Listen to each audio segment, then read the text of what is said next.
Bonjour à tous, merci d'être là pour ce petit point d'actu. On va parler de Semedo qui va partir, de Dest qui va arriver, de Luis Suarez qui est parti et d'autres joueurs qui vont peut-être arriver. Allez, c'est parti.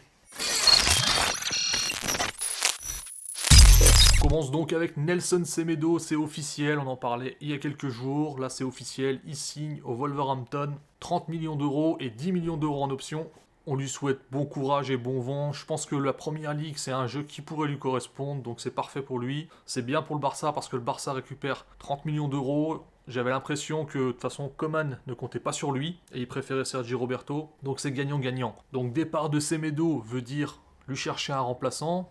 On en avait parlé, le Barça était sur la piste de Serginho Dest. Il y avait une bonne bataille avec le Bayern. Hier dans la journée, la presse allemande annonçait qu'il y avait un accord avec le Bayern, il était très proche. On pensait qu'il allait nous filer sous le nez. Mais hier soir, le journaliste Auriol Domenech, qui est très fiable sur ce genre de dossier, nous a annoncé que le Barça avait obtenu l'accord pour 20 millions plus 5 millions en option. Et ce serait évidemment grâce à Marco Overmars, le directeur sportif de l'Ajax. Marco Overmars, c'est vraiment un frérot, c'était un de mes joueurs préférés à l'époque d'Arsenal et du Barça. Et aujourd'hui, il nous régale, que ce soit sur le dossier Frenkie de Jong ou le dossier Serginho Dest. Il a privilégié le Barça à 2 reprises. Franchement, merci Marco. Parlons de Serginho Dest. Alors oui, beaucoup disent qu'il est inconstant, qu'il faut pas trop s'enflammer, etc. Il est aussi très jeune, je le rappelle. En tout cas, moi, je vais essayer de voir les points positifs. Donc, premièrement, il fallait un concurrent à Sergi Roberto, un concurrent sérieux. On a au moins un concurrent, c'est déjà ça. Et deuxièmement, Serginho Dest, c'est un joueur qui progresse balle au pied. C'est un joueur qui a une facilité d'élimination de son adversaire direct. Et donc, juste par ça, il va apporter quelque chose de différent par rapport à Sergi Roberto. Là où Sergi Roberto, dans le dernier terre adverse, il n'arrive pas à éliminer, il n'arrive pas à dribbler. Là, Serginho Dest, il va apporter beaucoup de déséquilibre sur le côté droit. Donc, c'est une bonne nouvelle pour moi. On enchaîne. Donc, à la base, on était censé acheter Serginho Dest et Eric Garcia avec l'argent de Semedo, mais on a entendu hier que Manchester City, apparemment, il réclamerait 30 millions d'euros pour Eric Garcia, sachant qu'il ne lui reste plus qu'un an de contrat. C'est beaucoup trop, enfin c'est une blague. Donc moi je dis, on garde Araujo, on garde Todibo, Eric Garcia, il reste un an à Manchester City, et dès janvier, on commence à négocier avec lui pour le faire amener gratuitement au mois de juin prochain. Ensuite, dossier suivant, donc là c'est un peu plus triste, c'est Monchou, le capitaine du Barça B, qui avait fait une saison extraordinaire avec la B. Ils ont été jusqu'en finale des playoffs en grosse partie grâce à lui. Il a été exemplaire et le Barça, pour le remercier, lui a dit tout simplement t'auras aucune chance de jouer en A. Donc il part en prêt au Girona. Jusqu'ici tout va bien, sauf que le Girona a une option d'achat obligatoire. Si Monchou joue 22 matchs, ils seront obligés de l'acheter. La clause d'achat va s'activer automatiquement pour 3,5 millions. Et en fait, c'est un petit tour de passe-passe de la direction, une fois de plus. Pourquoi? Parce que les 22 matchs, il va les jouer très certainement, sauf catastrophe, sauf s'il se blesse. Donc la clause va être activée au cours de la saison, en tout cas avant fin juin, très certainement. Et donc les 3,5 millions, ils vont rentrer sur le bilan de cette saison. Tout simplement, voilà, ce board est désespéré pour faire de l'argent. Ils n'arrivent pas à vendre des joueurs comme Vidal, comme Rakitic pour faire de l'argent, du coup, ils vendent les petits massions. À côté de ça, alors, je rappelle que le club a acheté un certain Matheus Fernandes, un Brésilien, pour 7 millions d'euros.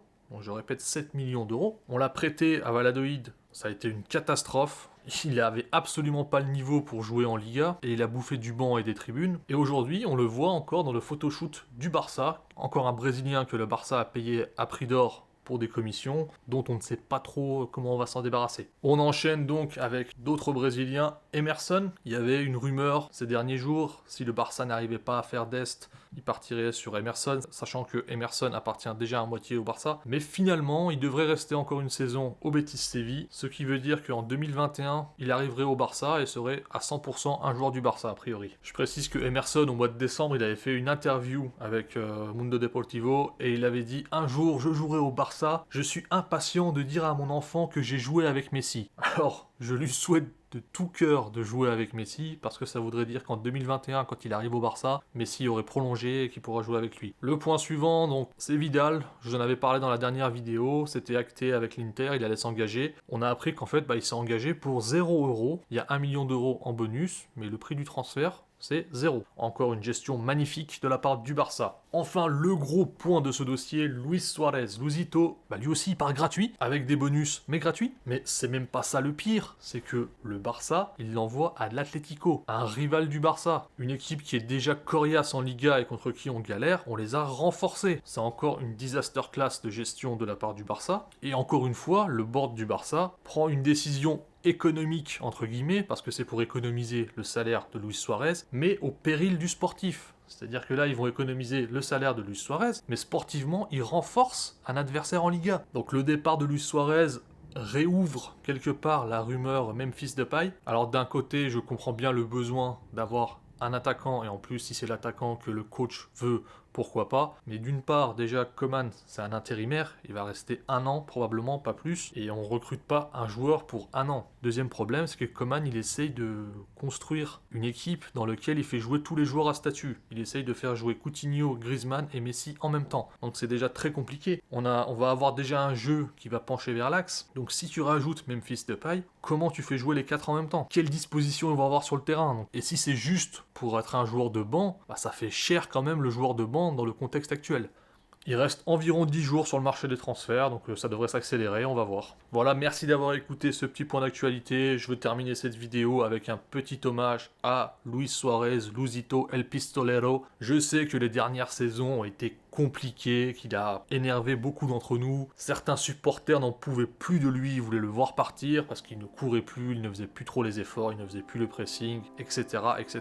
Je suis entièrement d'accord, mais je pense qu'il faut garder le positif. Luis Suarez est un joueur exceptionnel qui nous a apporté beaucoup de bonheur aussi en tant que supporter. Il a contribué au triplé en 2015 et pas qu'un peu. Il fait une saison extraordinaire en 2015-2016, une saison historique. Et après le départ de Neymar, dans ces dernières années justement où ça devient compliqué, où le projet sportif est inexistant, où le board est en train de détruire le club, on va quand même réussir à gagner 2 Ligas en 2018 et en 2019. Et ces 2 Ligas, c'est principalement dû aux exploits que fait Léo Messi sur le terrain, mais parfois aussi c'est les exploits de Luis Suarez sur le terrain. On se souvient de ce triplé qui va claquer au Classico quand Lionel Messi est absent. Il reclaque un doublé au Bernabéu en Copa del Rey. Il claque ce superbe but victorieux en fin de championnat contre l'Atlético qui scelle le destin du titre. Et il est enfin le 3e meilleur buteur de l'histoire du club, devant Kubala, devant Josep Samitier. En Liga, il a un meilleur ratio de buts que Di Stefano, que Kubala, que Raoul, que Benzema évidemment. On parle pas d'un petit attaquant, on parle vraiment d'une légende. Les conditions de son départ ne sont pas terribles, évidemment, c'est désolant, mais on aime notre Luisito et on lui souhaite bon vent, on lui souhaite de réussir à l'Atlético, on lui souhaite de tout déchirer, sauf contre le Barça. Très bonne journée à tous.